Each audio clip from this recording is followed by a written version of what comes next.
Sa ngalan ng Ama, ng Anak, at Espiritu Santo. Amen. Tayo ngayon ay nasa ika-18 linggo ng taon at ang ating Panginoon ay nagsasabi sa atin na siya ang tinapay ng buhay, na kung siya ay nasa ating buhay, magiging kumpleto ang ating buhay.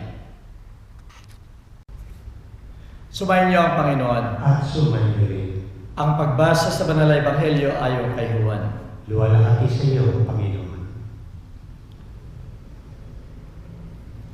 Nang panahon yun, nang mapuna ng mga tao na wala roon si Jesus, yung kanyang mga alagad, lumulan sila sa mga daong patungo sa Kapernaum upang hanapin si Jesus. Pagkakita sa kanya sa kabilang ibayo ng dagat, ay sinabi nila sa kanya, "Rabbi, kailan ka dumating?" Sinagot sila na Jesus, tunay na sinasabi ko sa inyo, na hinahanap ninyo ako, hindi dahil sa nakita ninyo ang mga kababalaghan, kundi dahil kumain kayo ng tinapay at kayo ay nabusog. Pagsikapin niyang tamuhin, hindi ang pagkain nasisira, kundi ang tumatagal hanggang sa buhay na walang hanggan, na ibibigay sa inyo ng Anak ng Tao, sapagkat siya ang tinatakan ng Diyos Ama. Kaya tinanong nila siya, ano ang dapat namin gawin upang matupad ang mga gawain ng Diyos? Sumagot si Jesus sa kanila, ito ang gawain ng Diyos, na kayo sumampalataya sa sinugo niya. Ipakita mo sa amin ang sagot nila, ang tandang ginagawa mo upang sumampalataya kami sa iyo. Ano ang ginagawa mo? Ang aming mga magulang ay kumain ng mana sa ilang, ayon sa nakasulat. Pinakain sila ng tinapay na galing sa langit. Sinagot sila ni Jesus, tunay na sinasabi ko sa inyo, na hindi si Moises ang nagbigay sa inyo ng tinapay na galing sa langit, kundi ang aking Ama na siyang nagbigay sa inyo ng tunay na tinapay na bumabang galing sa langit. Sapagkat ang tinapay ng Diyos ay bumababa mula sa langit at nagbibigay ng buhay sa daigdig. Sinabi nila sa kanya, Panginoon, bigyan mo kami lagi ng tinapay na iyan. Ako ang sagot sa kanila ni Jesus, ang tinapay ng buhay. Ang lumalapit sa akin ay hindi magugutom, at ang sumasampalataya sa akin ay hindi mauuhaw kailanman. Ang salita ng Diyos. Purihin ka, O Kristo. Minamahal ko mga kapatid sa pananampalataya, noong isang linggo ay napakinggan natin na gumawa ang ating Panginoon ng isang himala. Pinakain niya ang 5,000 mga tao.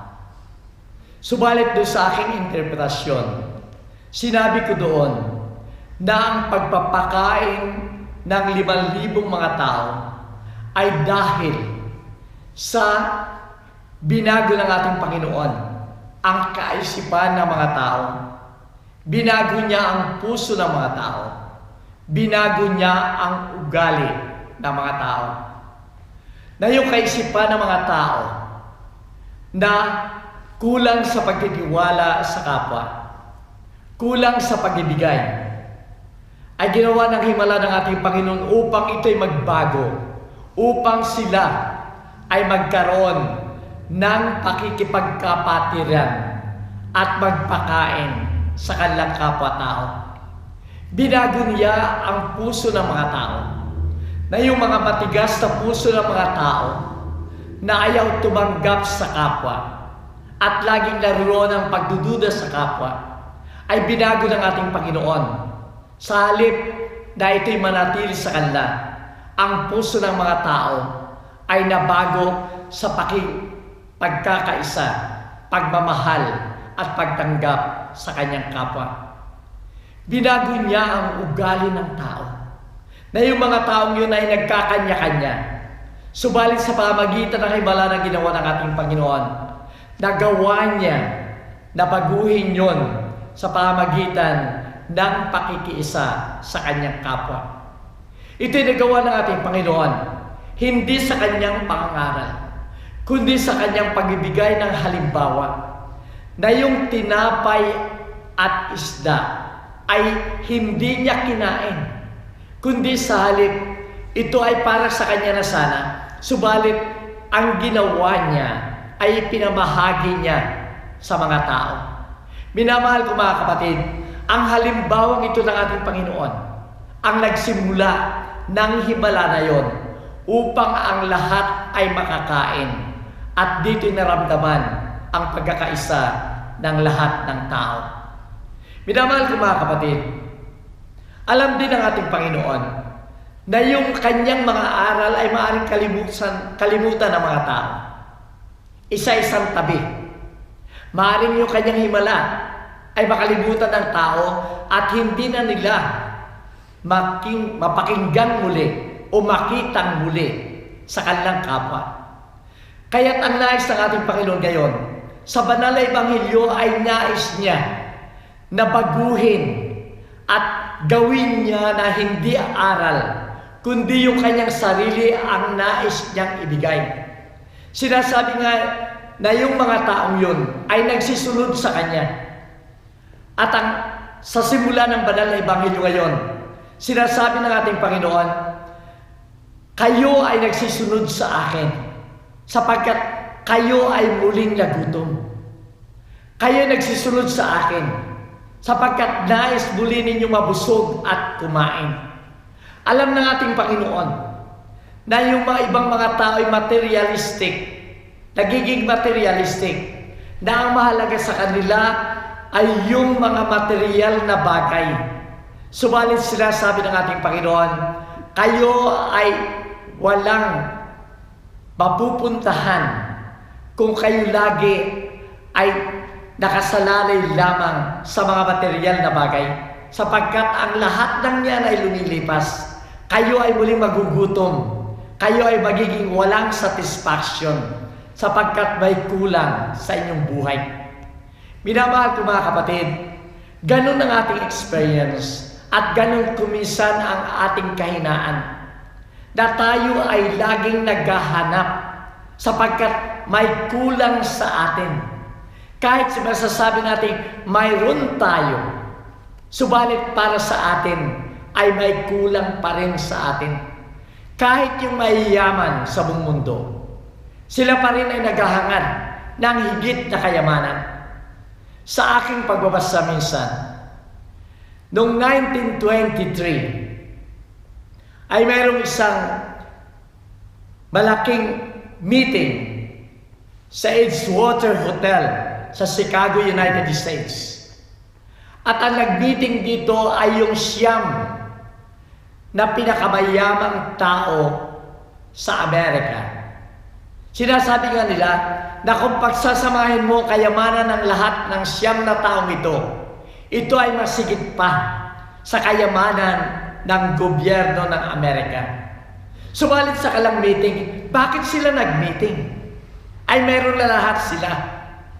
Nag-meeting sila upang lumago pa yung kanilang kapangyarihan, upang lumago pa yung kanilang kayamanan, upang magkaroon pa sila ng mas marami kaysa mayroon sila sa kasalukuyan.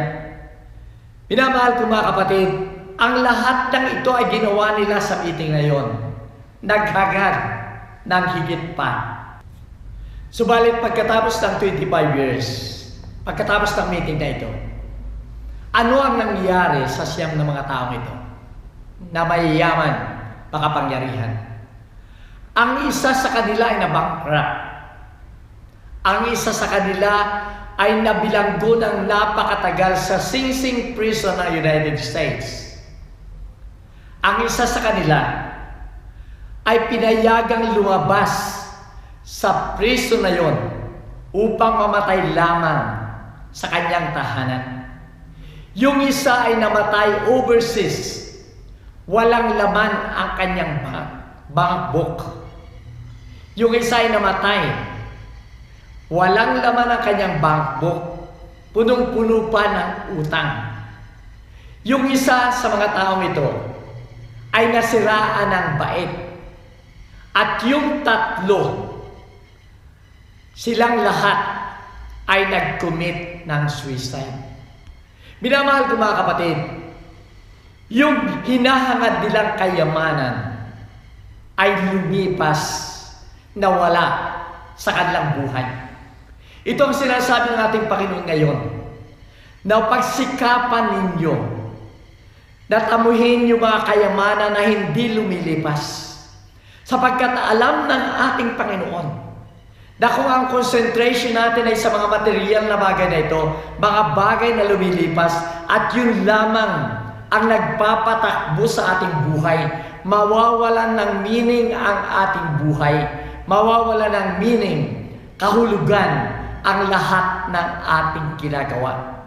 Sapagkat ang kailangan sa atin ay patuloy na pagsisikap, at sa pagsikap natin ito, kung dito lamang tayo nakarely sa mga material na ito, hindi tayo matatapos, mapapagod lamang tayo hanggang sa katapusan, at masasabi pa rin nating kulang ang nasa atin. Kaya't ang nais ng ating Panginoon ngayon, nais niya, nag-level up siya sa banal na ebanghelyo ngayon sa linggong ito. Ang nais niya ay ibigay sa atin, ang makapagbibigay sa atin ng ganap na buhay. Yung satisfaction ay magkakaroon tayo. At ito nga sinasabi niya sa banal na ebanghelyo ngayon, ako ang tinapay ng buhay. Ang lahat ng sumasampalataya sa akin ay hindi mauuhaw kailanman. Nais ng ating Panginoon na sabihin sa atin na yung buhay niya makapagbibigay sa atin ng lahat ng kaganapan. At dapat ito may sa buhay natin. Sapagkat kung wala siya sa atin, magiging walang kabuluhan ang ating buhay. Sa aking pagbabasa minsan, ay nabasa ko isang buhay ng isang tao na sinasabi niya na siya ay makapangyarihan. Noong kapanahunan ng presidency ng Amerika si Richard Nixon, ay naroon si Charles Colson na nagsasabi na siya ay makapangyarihan, isa sa pinakamakapangyarihan sa buong United States. Sinasabi niya na ang kanyang opisina ay katabi ng opisina ng President ng United States. Kung mayroong mga problema at malaking bagay importante na mga desisyon, ay lagi siyang kinukonsulta ni President Richard Nixon. Kaya't ganun ang kanyang kapangyarihan. At hindi lamang siya makapangyarihan, kundi siya ay napakabayaman din. Ang dami niyang negosyo, may mga yate siya, kung pumapasok sa kabisan ay nakalimusin, at naroon ang kanyang kayamanan. Subalit sa lahat ng ito, minamahal ko mga kapatid, ay malimit niyang aminin na may kulang sa kanyang buhay. Na kung minsan ay hindi nagiging ganap yung kanyang kapangyarihan, yung kanyang lakas, yung kanyang kaligayahan. Isang gabi ay inanyayahan siya sa isang dinner ng isa niyang kaibigan, at naroon yung mga kaibigan nila na makapangyarihan at mayaman sa buong United States. Dito sa dinner na ito, ay isinare nung nag-imbita sa kanila ang kanyang naging karanasan sa kanyang pananampalataya, sa kanyang faith experience. Ang sabi niya, Charles, katulad mo, ako ay mayaman din. Ako ay makapangyarihan din. Subalit sa aking buhay ng kayamanan at kapangyarihan, hindi ko naranasan ang ganap na kaligayahan. ang ganap na kapayapaan. Naramdaman ko sa aking buhay ng mga nakaraan na may kulang sa aking buhay. At yun na ang lagi kong hinahangad, lagi kong hinahanap. Hanggang ako ay maimbita sa isang retreat. At doon na nagkaroon ako ng reflection. At doon ko nakita, ang kulang pala sa akin ay ang ating Panginoon. Si Kristo ang kailangan sa aking buhay. Kaya simula noon, inilagay ko sa aking buhay ang buhay ng ating Panginoon. At naramdaman kong nagbago. Naging ganap ang lahat sa akin. Yung aking hinahanap ay aking natagpuan.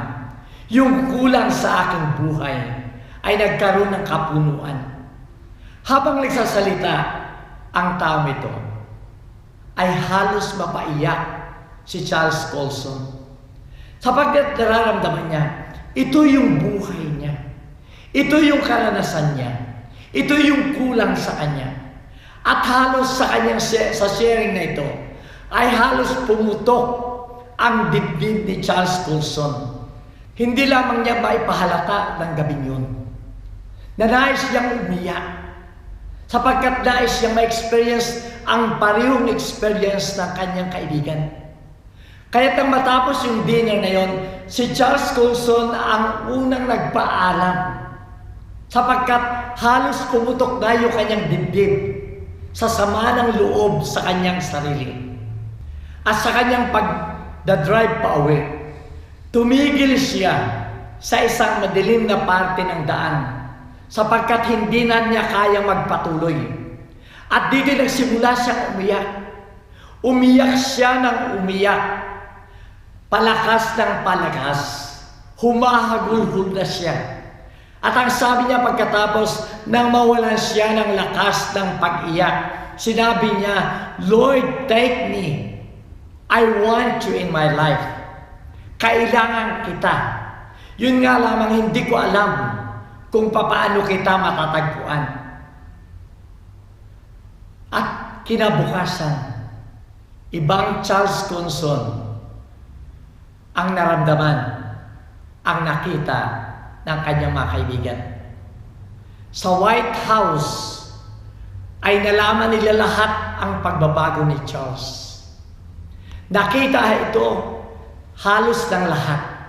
Kahit sa buong United States ay nalaman yung pagbabago ni Charles.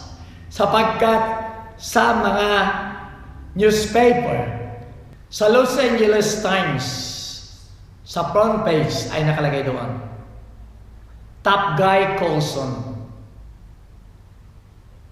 turned religious."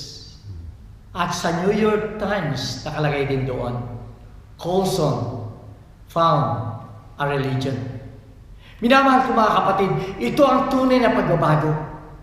Nang isa buhay niya ang ating Panginoon. Si Charles ay tunay na nagbago.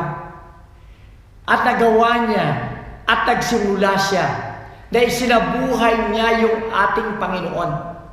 Yung sinasabi ng ating Panginoon sa Banal na Ebanghelyo ngayon, ang tumatanggap sa akin ay hindi lamang niya tinanggap ang ating Panginoon, kundi inilagay niya sa kanyang buhay.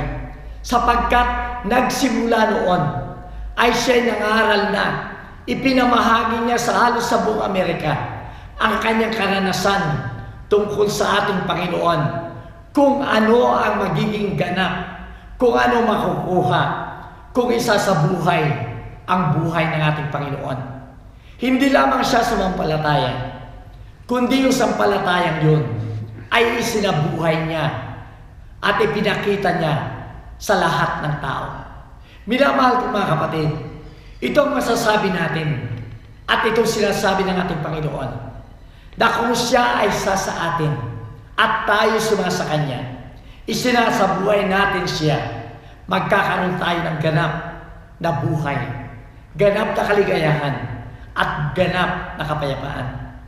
Maaaring may magsabi sa atin, "Ako ay tumanggap na kay Kristo." Maaaring may magsabi sa atin, "Ako'y sumasampalataya kay Kristo." Maaaring may magsabi sa atin, Tinatanggap ko ang tinapay ng buhay. Subalit, parang may kulang pa rin sa akin.